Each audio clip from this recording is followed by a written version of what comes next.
So the Xbox One was unveiled last week, a lot of controversy because of it, so I suppose we should talk about that shit. First and foremost, because I want to talk about that shit, and to lay the groundwork here, it's no secret to my subscribers, I am a PlayStation gamer. I have a PS3, I have a PC, I don't have an Xbox 360. I used to have an Xbox 360, then it was like, hey, guess what, red ring, then I didn't have one anymore. But I'm gonna be fair here, because I don't want to see Microsoft fail in their new console. I like to think that even though this Xbox One has problems, and obviously the people who made it have a skewed perspective as to what is good for the gamer, it's not too late to turn back, so I'm gonna address what's wrong with the picture. Also because I like a competitive market. If Xbox fails, Sony will own the market. I mean, yeah, there'll be Nintendo with their Wii U also, but I never really saw the Wii U as a next-gen console. If you look at it technologically speaking, it's like a current-gen console, but it just came out in time for next-gen systems. It's like the Wii, it's its own thing. If you really want to look at the competition, it is Xbox and PlayStation. And if Xbox goes away and we don't have that competitive gaming market, then Sony's gonna own the market, and if Sony owns the market, human nature says they're gonna get lazy, they're not gonna try new things, go to the next step, you know, push their tech to the next level. They'll be like, we own it all. People play our stuff because they have nowhere else to go. Whatever, let's get lazy. I don't want to see that happen either. I like a competitive gaming market. So in that, if the people of Microsoft are watching, here is what we the people don't like about the Xbox One. The main thing that made people back up with the Xbox One and be like, whoa, I don't think I like that. It's the whole thing where you buy the disc and then you put the disc in the system and it uploads it onto your hard drive, and now that game from that disc is playable only on your system, which means you can't loan the game to your friend, which is a big part of gaming, which is funny because that's not solving anything. People have loaned their games to their friends for years, ever since the invention of Pong. From before the time of the NES to now, people loan their games to their friends. It's like, oh yeah, I have this game. You want to borrow it? Oh yeah, here you go. Here's Mylan's Secret Castle. Don't move away so I don't see you anymore and I lose my Mylan's Secret Castle. Oh, you did. That actually happened. That was bullshit, although that game was bullshit, but it was still bullshit. Point is, I don't know how this is going to solve anything. You're just taking away from an aspect of gaming. If this is the way it's going, at least implement some sort of digital e-reader Nook loaning system or something. If you don't know what that is, the Nook and other digital e-readers, I believe the Amazon Kindle does this also. Or if you have your digital e-reader and someone else has the same digital e-reader, you can electronically loan them your book for like 2 weeks. You don't have it anymore, they do, and then they finish it, and then it's back on your Nook and off of theirs. Do something like that so you can loan your games back and forth between your friends. Digitally, of course, but still. Or at least if you're going to a friend's house, you can play the game that you want to play with him without hauling your entire system to his place. The whole reason they're doing this whole locking one game into one system thing, is to eliminate used game sales in retail stores. Yeah, the time was used game sales didn't exist at all. From the game entering the retail store to the time that the retail store stopped selling the game, life was good for game creators. Then retail stores started taking in trade-ins, and then they started reselling the games as used games. Thing is, those retail stores keep 100% of the profit of those game sales. So now game companies make the brunt of their profits when the game comes out, then people start trading it in, then retail stores start selling the used copies, people buy the used copies, and then the game makers don't make that much profit off of it anymore. Thus, the gaming market is trying to eliminate that, and now gamers are kind of getting screwed. I understand the escalation aspect where the retail stores were like, hey, we found a system that works for us, it makes us money. Then the game makers are like, well, this is going to eliminate that, so we make more money. Game creators want the most revenue possible for their game, but in trying to get your piece of the pie, you can't screw over the consumer. It will just lead to more problems. However, Microsoft addressed this, and they said that retailers will have a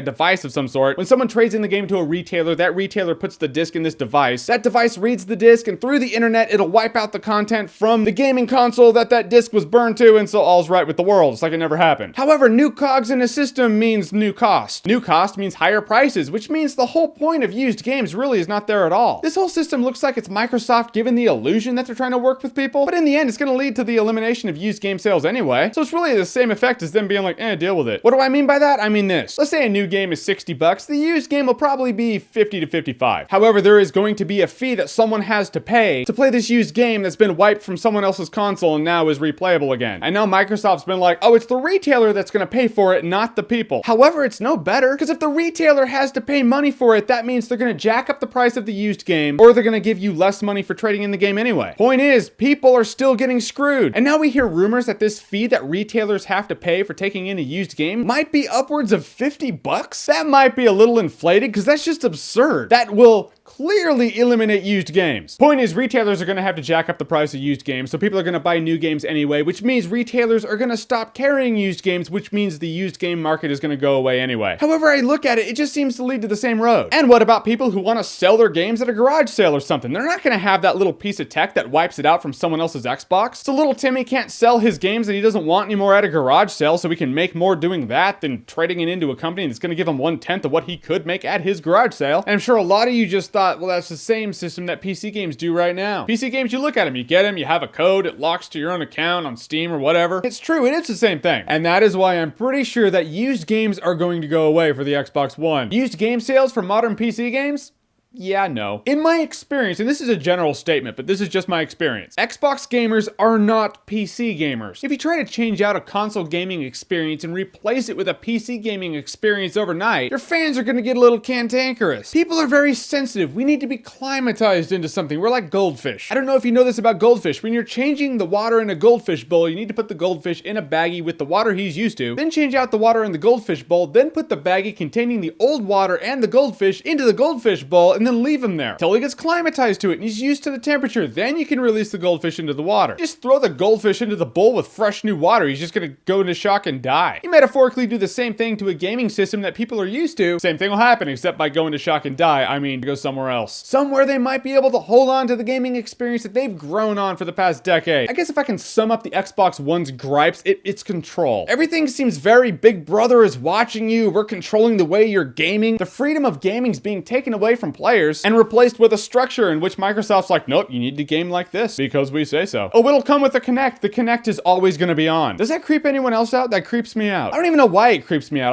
I feel like if there's a camera on, something or someone's watching me. That's just an uncomfortable feeling to know. Even if it's not happening, it's just uncomfortable. Ever get that feeling like, I feel like I'm being watched, even if you're not? It's never a positive. No one's ever like, oh, I think I'm being watched. That's awesome. No, so that little Xbox eye that's looking at you, everyone's going to be like, is someone looking at me right now? So eliminate that shit. I think Sony played it smart. Even if they did plan on going the route that Xbox One is going, they didn't let us know that. So now all the fallout that Microsoft's getting, Sony people are screaming in phones to their R&D department. They're like, you have 4 months to find out how to not do it the way we were going to do it. Again, it's not too late. Microsoft can come out and be like, okay, we screwed up. We're making it right. We've listened to you guys. I think it's a mark of integrity. If a game company's like, hey, we're listening to the fans and you didn't like what we had, cool, we're fixing it. It's gonna cost them quite a few bucks in R&D setbacks, yes. But is that really worse than like 2% of the people out there being interested in your product, which is pretty much the situation now? I don't have the graphs. It could be more than 2%, but I'm just saying I haven't heard one single person that I personally know go, yeah, I'm down with Xbox One. Those are all great ideas. We all have things to say about it because none of us like it, all for very similar reasons. If this perception is clearly wrong, then I think Microsoft should throw another press conference like today and clarify the situation. Because this perception is what I see. This is what my friends see. Everyone I know, we're all like, yeah, we're on the same page. This is what it looks like, and this is not good. This is terrible. I could be wrong about assuming that Sony's not going to do something like this, though. Just because they've been tight-lipped doesn't mean they're not going to do exactly what Microsoft is doing. Simply because I don't think that Microsoft would jump on doing something so extreme if the competition wasn't doing it also. Couldn't you just see like a confab, a power of the minds of Microsoft and Sony, and they're like, okay, we're both going to do this, right? I mean, no backing down now. We're both on board. We're gonna do this. We gotta go all the way here. No backing out and screwing the other one over. But you never know. I really hope Sony doesn't do what Microsoft is doing, and I hope Microsoft reneges on this whole concept, because if both powers end up doing it, I think the next gen experience is just gonna suck ass. All Sony has to do is come out and go, well, PS4 is not going to be like that. You will still be able to game the way you're used to gaming. Come on over, folks, and then they'll win. That's what happened. They will win. All right, so the Xbox One and the points made here. What do you think about this? Whatever you think, comment below, let me know. And as always, if you like what you've seen here and you want to see more, click right here to see more.